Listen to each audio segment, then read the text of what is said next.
Il ne reste que quelques minutes à ma vie. Tout au plus quelques heures, je sens que je faiblis. Mon frère est mort hier au milieu du désert. Je suis maintenant le dernier humain de la terre. On m'a décrit jadis quand j'étais un enfant ce qu'avait l'air le monde il y a très très longtemps, quand vivaient les parents de mon arrière-grand-père et qu'il tombait encore de la neige en hiver. En ces temps on vivait au rythme des saisons et la fin des étés apportait la moisson. Une eau pure et limpide coulait dans les ruisseaux où venaient s'abreuver chevreuils, orignaux.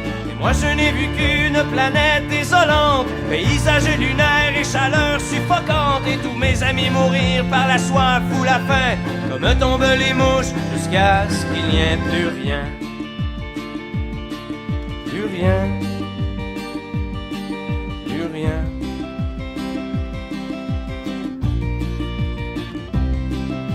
Il ne reste que quelques minutes à ma vie. Au plus quelques heures, je sens que je faiblis. Mon frère est mort hier au milieu du désert. Je suis maintenant le dernier humain de la terre.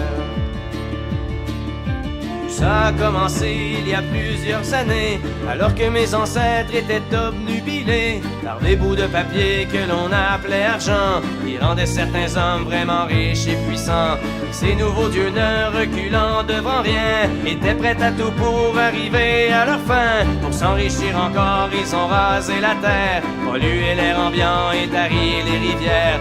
Et au bout de 100 ans, des gens se sont levés et les ont avertis qu'il fallait tout stopper. Mais ils n'ont pas compris cette sage prophétie. Ces hommes-là ne parlaient qu'en termes de profit. C'est des années plus tard qu'ils ont vu le non-sens. Dans la panique, on déclarait l'état d'urgence, quand tous les océans ont englouti les îles et que les inondations ont frappé les grandes villes. Et par la suite, pendant toute une décennie, ce fut les ouragans et puis les incendies, les tremblements de terre et la grande sécheresse.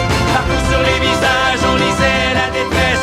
Les gens ont dû se battre contre les pandémies, décimés par millions par d'atroces maladies. Puis les autres sont morts par la soif ou la faim, comme tombent les mouches, jusqu'à ce qu'il n'y ait plus rien. Plus rien. Plus rien.